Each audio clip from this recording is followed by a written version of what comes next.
আসসালামু আলাইকুম প্রিয় দর্শক, অন্য মঞ্চের আলাপচারিতায় আপনাদের সকলকে স্বাগত জানাচ্ছি। প্রিয় বন্ধুরা, প্রীতি শুভেচ্ছা এবং সালাম নেবেন। মাঠে আওয়ামী লীগ যতই সক্রিয় হচ্ছে ততই ডক্টর ইউনূস সরকারের উপদেষ্টাদের হৃদকম্পন বেড়ে যাচ্ছে, তাদের পায়ের নিচ থেকে যেন মাটি সরে যাচ্ছে, তারা ভীষণ আতঙ্ক বোধ করছে। এই অবস্থায় তারা স্বরাষ্ট্র উপদেষ্টাকে অনুরোধ করেছে যেন আওয়ামী লীগের বিরুদ্ধে কিছু একটা করা হোক, কারণ এভাবে যদি আওয়ামী লীগ রাজপথে সক্রিয় থাকে এবং বর্তমানে আওয়ামী লীগের সাধারণ মানুষের মধ্যে যেভাবে জনপ্রিয়তা বাড়ছে, তাতে রীতিমতো আতঙ্ক বোধ করছেন তারা। সেই প্রেক্ষিতে ২-৩ দিন আগে স্বরাষ্ট্র উপদেষ্টা লেফটেন্যান্ট জেনারেল অবসরপ্রাপ্ত জাহাঙ্গীর আলম চৌধুরী পুলিশের ঊর্ধ্বতন কর্মকর্তাদের সাথে একটি মিটিং করেছিলেন এবং তিনি পুলিশকে নির্দেশ দিয়েছেন যেন আওয়ামী লীগের কোনো অবস্থায় কোনো নেতা কর্মী মিছিল না করতে পারে, কোনো অ্যাক্টিভিটিস না করতে পারে এবং মিছিল করলেই যেন অ্যারেস্ট করে। সেই সময়ে বাংলাদেশ পুলিশের পক্ষ থেকে তারা উচ্চ পদস্থ কর্মকর্তা তারা স্পষ্টভাবে স্বরাষ্ট্র উপদেষ্টাকে জানিয়ে দিয়েছেন যে তারা এটা করতে পারবেন না। তারা বলেছেন যে বাংলাদেশ আওয়ামী লীগ কোনো নিষিদ্ধ সংগঠন নয়, কেন তারা মিছিল করতে পারবেন না। দ্বিতীয়ত, বর্তমানে পুলিশের যে মানসিক অবস্থা, পুলিশের যে এত এত পুলিশ কর্মকর্তাকে হত্যা করা হয়েছে এবং যার বিচার হয়নি, সেই অবস্থায় পুলিশকে দিয়ে আওয়ামী লীগের বিরুদ্ধে এই কাজ করা সম্ভব না। তৃতীয়ত, তারা আরো বলেছে যে আপনারা আজ সরকারে আছেন, কাল নেই, আপনারা সরকারে থাকতে পুলিশকে নানানভাবে ব্যবহার করবেন এবং আপনারা যখন চলে যাবেন তখন কিন্তু এই পুলিশকে বিপদে পড়তে হবে। সুতরাং তাদের পক্ষে আওয়ামী লীগের এগেইনস্টে এভাবে কোনো ব্যবস্থা নেওয়া সম্ভব নয়। এবং যার ফলে দেখেছেন যে এই যে সারা দেশে বিভিন্ন জায়গায় আওয়ামী লীগ মিছিল করছে, তেমন কিন্তু পুলিশি অ্যাকশন হচ্ছে না, কারণ পুলিশ স্বরাষ্ট্র উপদেষ্টাকে না বলে দিয়েছে। যদিও আপনারা মিডিয়ায় দেখেছেন স্বরাষ্ট্র উপদেষ্টা বলছে যে পুলিশকে তিনি বলেছেন যে আওয়ামী লীগ যেন মিছিল করলেই গ্রেপ্তার করে, কিন্তু বাস্তবতা ভিন্ন। আওয়ামী লীগ হয়তো হাজার হাজার লোক মিছিল করছে, হয়তো ৫-৬ জন বা ১০ জন বড়জোর গ্রেপ্তার হচ্ছে। এর থেকেই বোঝা যায় যে বাংলাদেশ পুলিশ এই স্বরাষ্ট্র উপদেষ্টার অন্যায় নির্দেশ উপেক্ষা করছে। পাশাপাশি ডক্টর ইউনূসের উপদেষ্টা পরিষদের যে কাপাকাপি শুরু হয়ে গেছে, সেটাও এখন খুব স্পষ্ট করে যারা এই সরকারের ভেতরের খবর রাখেন তারাও সেটা জানেন, বোঝেন। সুতরাং সামনের দিনে অনেক পরিবর্তন দেখবেন, আওয়ামী লীগকে মাঠে অনেক সক্রিয় দেখবেন, কিন্তু সেই তুলনায় পুলিশকে আপনারা অতটা সক্রিয় পাবেন না। এবং পুলিশ সিদ্ধান্ত নিয়েছে তারা আওয়ামী লীগের বিরুদ্ধে অ্যাগ্রেসিভ কোনো অ্যাকশনে যাবেন না। চলো চলো ঢাকায় চলো। 13 তারিখ ঢাকা লকডাউন কর্মসূচি ঘোষণা করেছেন আমাদের জননেত্রী, মাননীয় প্রধানমন্ত্রী জননেত্রী শেখ হাসিনা। ওনার ডাকেই 13 তারিখ লকডাউন কর্মসূচি পালন করা হবে সমগ্র ঢাকা শহরে। এর আগে 10, 11, 12 এই 3 দিন বিভিন্ন জেলা, উপজেলা, থানায় চলবে বিক্ষোভ মিছিল। এই সমস্ত কারণে কিন্তু বর্তমানে বাংলাদেশের যে ইন্টারিম গভর্নমেন্ট আছে, তিনি মধ্যরাতে এক ঘটনা ঘটিয়েছেন, তা একটু আগে আপনাদের বলেনি। সে মধ্যরাতে ঘটনাটি কি জানেন? যে 15টা জেলার যে ডিসি আছেন, জেলা প্রশাসক, তাদেরকে বদলি করা হয়েছে। তার মানে আগে যারা ধরেন নোয়াখালীতে যে ছিল তাকে পাঠানো হয়েছে ধরেন আপনার কিশোরগঞ্জকে নোয়াখালী, এইভাবে।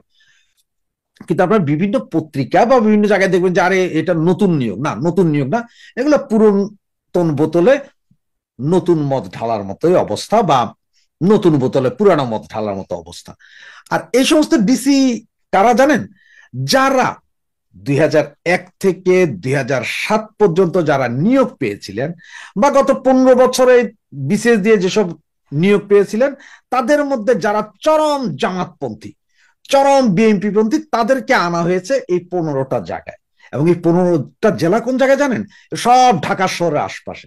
তাহলে ঢাকা শহর থেকে জাস্ট ঢাকা শহরের ভেতরে ঢুকার জন্য 2 থেকে 3 ঘন্টা সময় পেলে যেখানে ঢাকা শহরে লোক ঢুকে যেতে পারবে, সেই সব জেলাগুলোতে ওনারা এই নতুন করে জেলা প্রশাসক বিভিন্ন জেলা থেকে এনে এইসব জায়গায় বসিয়েছেন। টোটালি জামাত এবং বিএনপি পন্থী এদেরকে বসিয়েছেন। কারণ এরা বসলে এরা পুলিশকে ঠিকভাবে কাজে লাগাইতে পারবে, যাতে পাবলিক কোনো অবস্থাতেই ইয়েতে না যাইতে পারে, ঢাকার দিকে না যাইতে পারে, এটা দেখাশোনা করার জন্য। এবং আপনি জানেন যে ঢাকা শহরের 50টা থানায় পুলিশকে রেড অ্যালার্ট জারি করেছে, সেটাও বিভিন্ন পত্রিকাতে এসেছে, সেগুলো আপনারা দেখেছেন অলরেডি, সারা দিনই এগুলো ঘুরোঘুরি করেছে। এবং পুলিশকে এমন ভাবে তৈরি করা হয়েছে, মানে একটা জঙ্গি দশা, 7,000 পুলিশটাকে, তবে সমস্ত পুলিশকে খুব ভারী পোশাক দেওয়া হয়েছে, জামা জুতা প্যান্ট শার্ট তো আছে, সাথে ওই যে হেলমেট টেলমেট আরো কি কি। তার মানে যে এইসব পুলিশ সর্বোচ্চ আপনার 5 থেকে 7 মিটার পর্যন্ত ফ্রিকোয়েন্টলি দৌড়াইতে পারবে, এরপর আর দৌড়াইতে পারবে না। সুতরাং ওরা যে দৌড়ানে দিলে আপনারা ভাইগা যেতে হবে তার কোনো কারণ নাই, একটু খামখিচা দাঁড়াইলেই দেখবেন যে ওরাই ব্যাক ফুটে যাবে, কারণ হচ্ছে যে এই পোশাক পইরা 20-22 কেজি ওজন এক্সট্রা নিয়ে দৌড়াইতে পারবে না। এখন আসে আমাদের সেই ঢাকা লকডাউন কর্মসূচিটা। এই ঢাকা লকডাউন কর্মসূচির জন্য যা হবে, সেটাতে কোন থানায় কোন পুলিশ, কোথায় কোন পুলিশ, এগুলো সব কিন্তু আপনারা ফেসবুকের মাধ্যমে পেয়ে যাবেন, কোথায় কতজন আছে একদম সব ক্লিয়ার। এগুলো ফেসবুক অলরেডি সবাই পোস্ট করেছে, আমি নিজেও ব্যক্তিগতভাবে পোস্ট করছি, আপনারা দেখে নিতে পারেন। তো ঢাকা কর্মসূচি, আমাদের যে কর্মসূচি, সেটা হচ্ছে যে মূলত শান্তিপূর্ণ কর্মসূচি। দেন আমরা একদম শান্তিপূর্ণ কর্মসূচি করব, আমাদের এখানে কোনো ভেজাল নাই। কিন্তু যদি কেউ আমাদের ভেজাল করতে আসে, মব করতে আসে, তাহলে কিন্তু বাবারা চুপ থাকা যাবে না। ঠিক সেম ভাবে আমি পুলিশ প্রশাসনকে বলবো, দেখেন আপনারা আইন মেনে চলেন, আমরা ঝামেলা করতে যাচ্ছি না, আপনারাও ঝামেলা করেন না, তবে আপনারাও যদি ঝামেলা করতে যান সেই ক্ষেত্রে কিন্তু আমরা আমাদের খেলা দেখাইতে এক বিন্দু দেরি করব না। আর আমার ভাই বন্ধু বোন যারা আছেন, যারা ঢাকা শহরে যেতে চান 13 তারিখ উপলক্ষে, তাদের জন্য আমার একটাই পরামর্শ, যে যান, কোনো সমস্যা নাই, আপনারা যান, তবে আপনাদের ফোন, যে ফোন, এটা বাটন ফোন ব্যবহার করেন, আপনার অ্যান্ড্রয়েড ফোন নয়, বাটন ফোন ব্যবহার করেন, যেখানে আপনার ফেসবুক নাই, কিচ্ছু নাই, ব্যবহার করেন। ঢাকা শহরে আত্মীয় স্বজন আছে, ফেসবুক ওখানে যেয়ে খুলতে পারবেন, ওখানে আত্মীয় স্বজন থেকে ওদের ইয়ে থেকে খুলতে পারবেন, যান।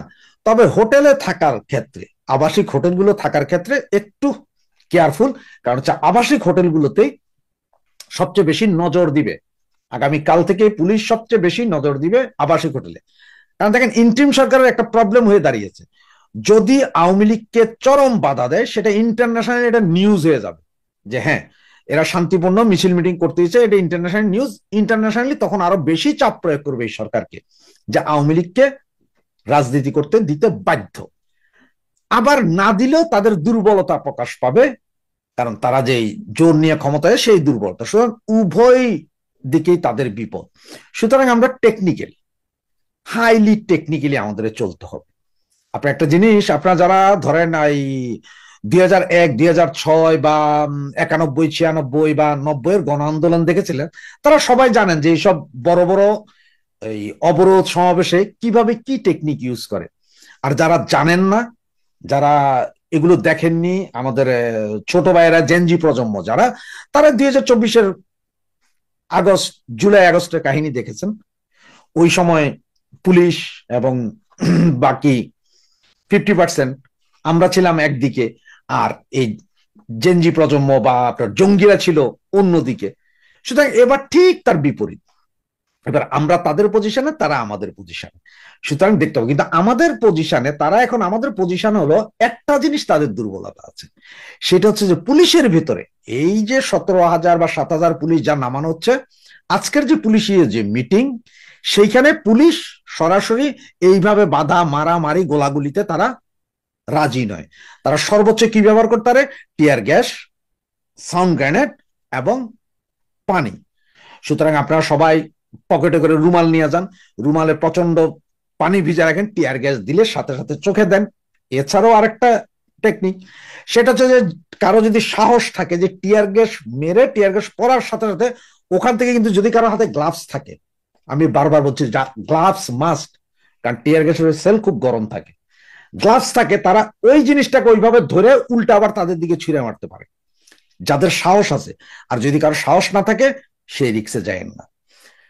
আর এছাড়া আপনারা আপনাদের পূর্ণ প্রস্তুতি নেবেন, টুকটাক প্রস্তুতি নিবেন, কে কিভাবে যাবেন প্রস্তুতি নেন, তবে কে কিভাবে যাচ্ছেন যে গ্রুপ করে একেবারে হই হই রই রই করে বান্ধবীদেরকে বলে এটা যায়েন না, এটাতে বিপদ আছে।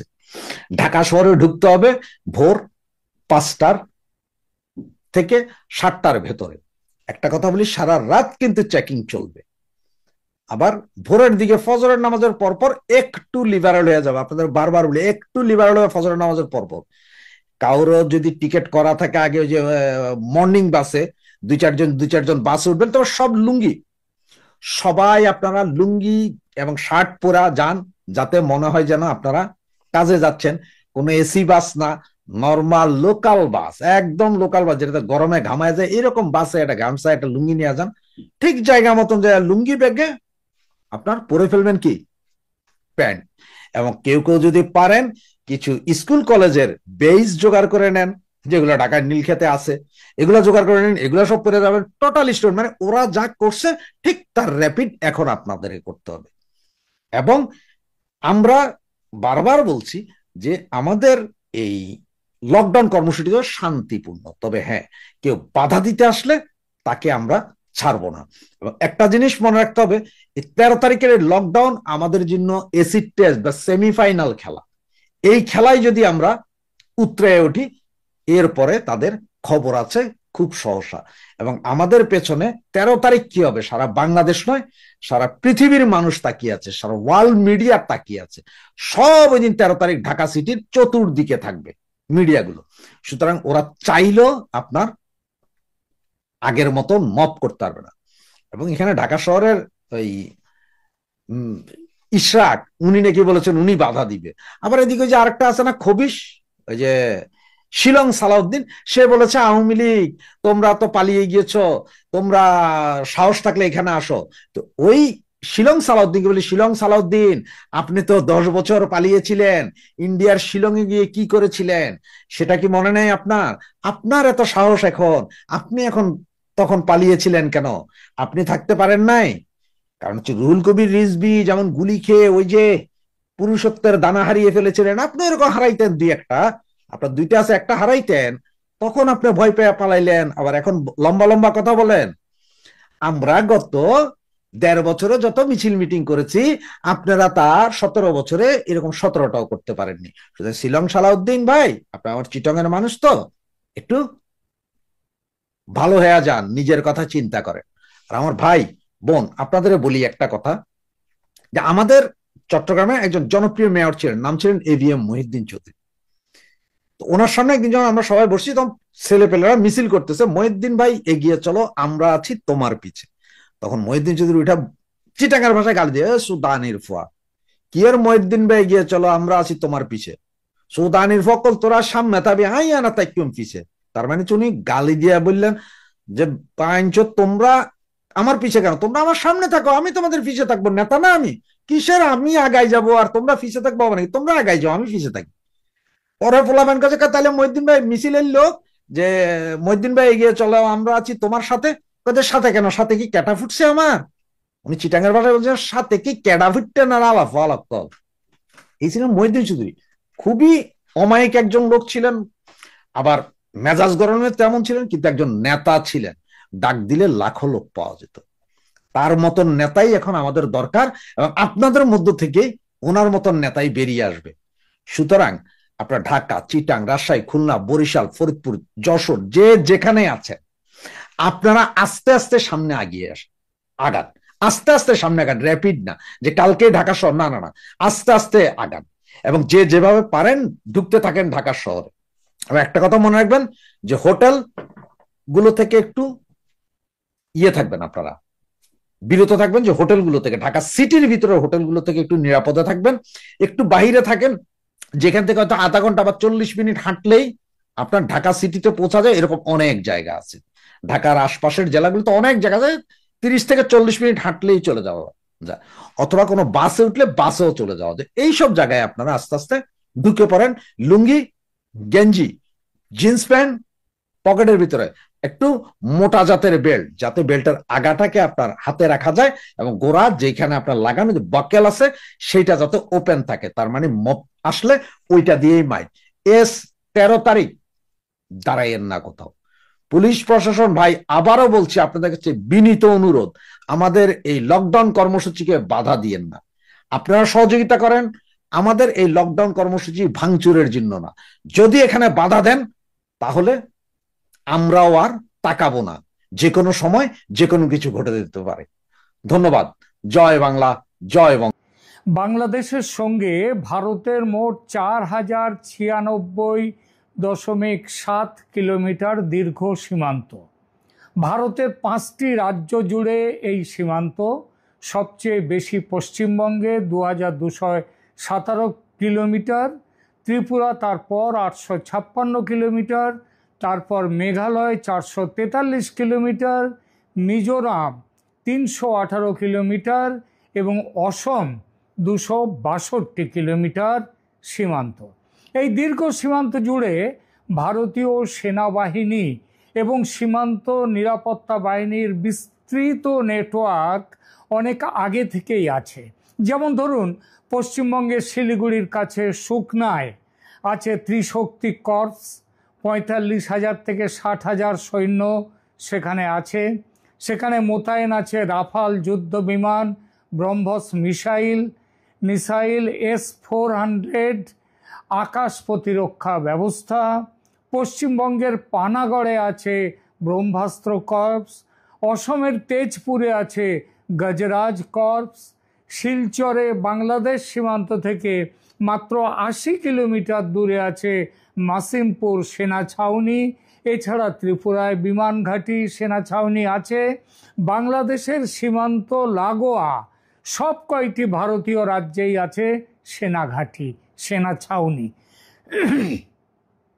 আর এই সব কিছুর ওপর আছে পূর্ব সীমান্তে ভারতের সেনা হেডকোয়ার্টার বিজয় দুর্গ বা কলকাতার ফোর্ট উইলিয়াম। তবে এমন শক্তপোক্ত যে প্রতিরক্ষা ব্যবস্থা, সেটা যে বাংলাদেশকে নজরে রেখে তৈরি করেছে ভারত তা নয়। বাংলাদেশ যখন পূর্ব পাকিস্তান, তখন পাকিস্তানকে নজরে রেখে কিছু প্রতিরক্ষা ব্যবস্থা তৈরি করেছিল বটে ভারত। তবে পাকিস্তানের সঙ্গে যত না, তার থেকে বেশি নজরে ছিল চীন। চীনের সম্প্রসারণবাদী চরিত্রের মোকাবিলা করাটাও ভারতের লক্ষ্য ছিল। এরপর 71-এ বাংলাদেশ রাষ্ট্র গঠনের পর ভারতের উত্তর পূর্বের প্রতিরক্ষা ব্যবস্থা পুরোটাই তৈরি হয়েছে চীনের ভূমিকা মাথায় রেখে।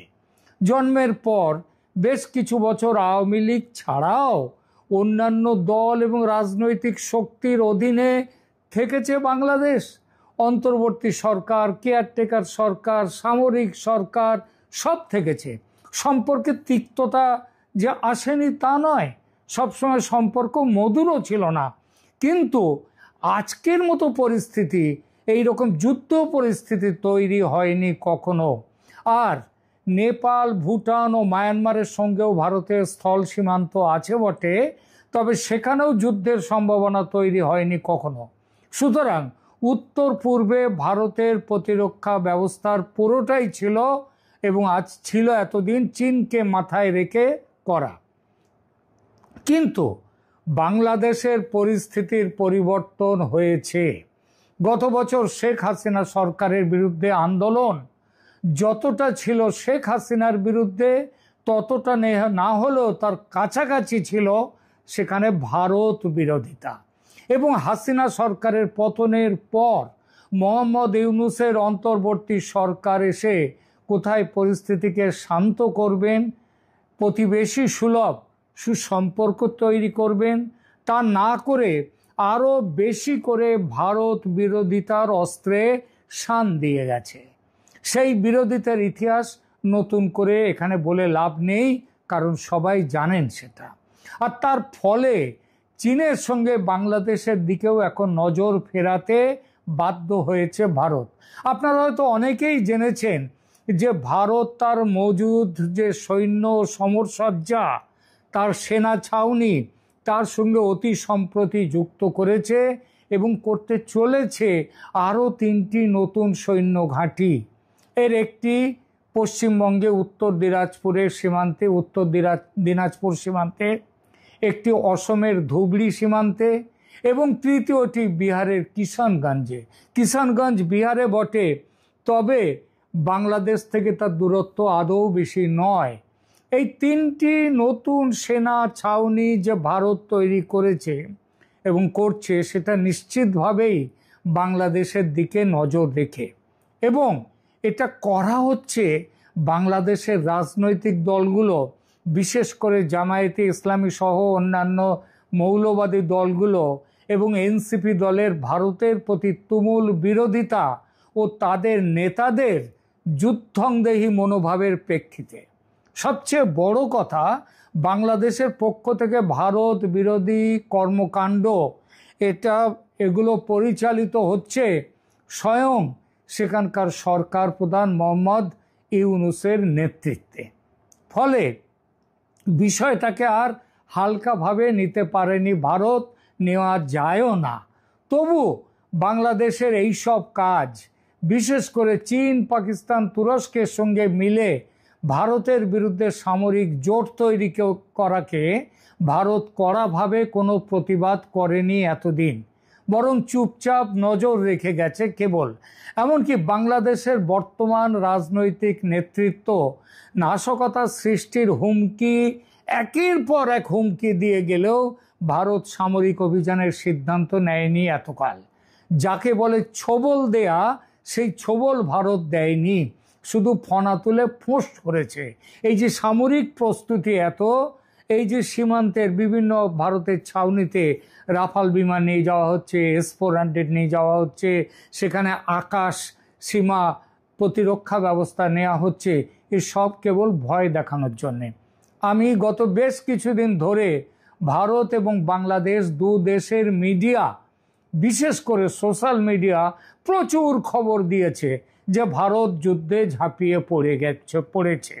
এমন খবরও এসেছে যে ভারত নাকি চিকেন্স লেকের যে প্রস্থ, সেটা 22 কিলোমিটার থেকে নাকি 60 কিলোমিটার বাড়িয়ে নিয়েছে বাংলাদেশের ভূখণ্ড দখল করে। আমি তার প্রতিবাদ করেছি আমার আগেকার সমস্ত ভিডিওতে। সেখানে বলেছি এ খবর ঠিক নয়। বাংলাদেশের কোনো ভূখণ্ড ভারত এখনো পর্যন্ত দখল করেনি এবং দখল করার প্ল্যানও নেই ভারতের মনে। আমার কাছে নিশ্চিত খবর ছিল ভারত সম্পর্ক খারাপ করতে চায় না বাংলাদেশের সঙ্গে। ইউনূস সরকারের ভারত বিরোধিতাকে গুরুত্ব না দিয়ে ভারত চাইছে এই নির্বোধ কূটনীতিক জ্ঞানশূন্য এনজিও সরকার, ইউনূস সরকার, তার বদলে নির্বাচিত সরকার যদি আসে দেশে, সেখানে তাহলে অবস্থার পরিবর্তন ঘটবে।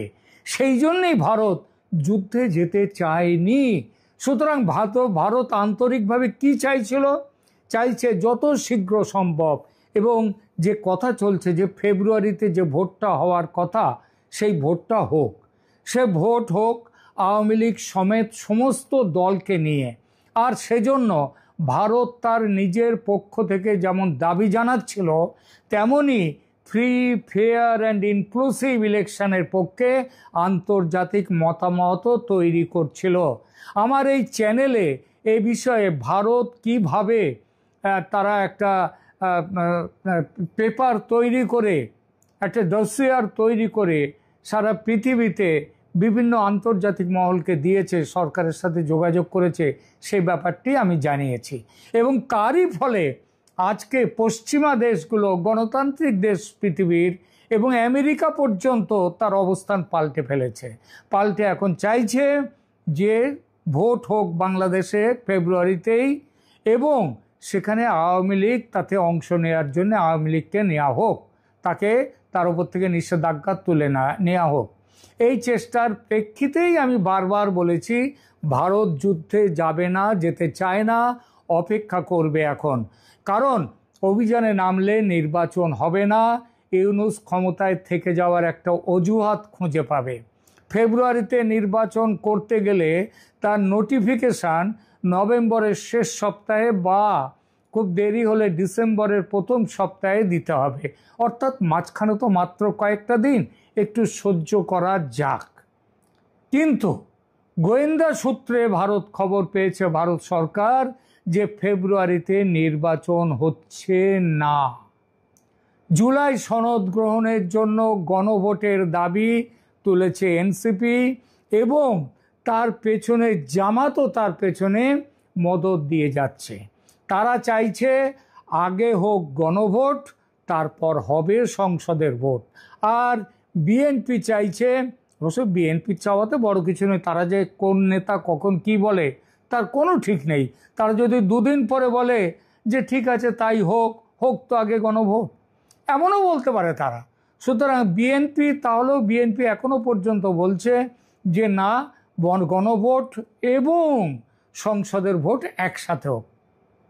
কিন্তু ওই যে বললাম, এনসিপি, জামাত, ইসলামী দলগুলো তারা চাইছে জুলাই সনদ দিয়ে আগে পাকা করা হোক, প্রেসিডেন্টকে তাড়িয়ে দেয়া হোক, নতুন সরকার, নতুন প্রেসিডেন্ট হন মোহাম্মদ ইউনূস, এবং তারপরে হবে, আগে হবে গণভোট, এই গণভোটের পরে এটা হবে, তারপরে হবে কি সংসদের ভোট। এটা চাইছে এনসিপি, জামাত, তার সঙ্গীরা। শুধু তারা চাইছে এমন নয়, চাইছেন যে এটা চাইছেন স্বয়ং মোহাম্মদ ইউনূস। তিনিও চাইছেন যে তিনি রাষ্ট্রপতি হয়ে থাকবেন ক্ষমতায়, তিনি তার অবৈধ দখলদার সরকার চালিয়ে নিয়ে যেতে চান দীর্ঘ সময়, যদি গণভোট নাও হয়। যতদিন না দেশটা পুরোপুরি গণপ্রজাতন্ত্রী দেশ থেকে ইরান, আফগানিস্তানের মতো ইসলামী দেশ না হয়ে ওঠে, ততদিন তিনি প্রধান উপদেষ্টা কিংবা প্রধান দায়িত্ব শাসক হিসেবে থাকতে চান। এই জন্যে তার প্ল্যানটা কি? তার প্ল্যান হচ্ছে সীমান্তে ইচ্ছা করে ছোটোখাটো সংঘর্ষ তৈরি করতে হবে। সেটা তিনি করতে চান কাকে দিয়ে? বিভিন্নভাবে সেটা করা যায়। বিজিপিকে, মানে বাংলাদেশ বর্ডার গার্ডসকে তিনি তো উস্কে দিয়েছিলেন। সেই সময় সেনাপ্রধান ওয়াকারুজ্জামান বিজিবিকে সাবধান করে দিয়েছিল, পিছিয়ে টেনে নিয়েছিল। গোয়েন্দা সূত্রে পাওয়া এই সংবাদ ভারতকে তার সিদ্ধান্ত পাল্টাতে বাধ্য করেছে। ভারত যে কোনো মুহূর্তে সামরিক অভিযানে এখন নেমে পড়তে পারে বাংলাদেশে। অজুহাত তো ভারতের হাতে তুলে দিয়েছেন স্বয়ং ইউনূস সরকার।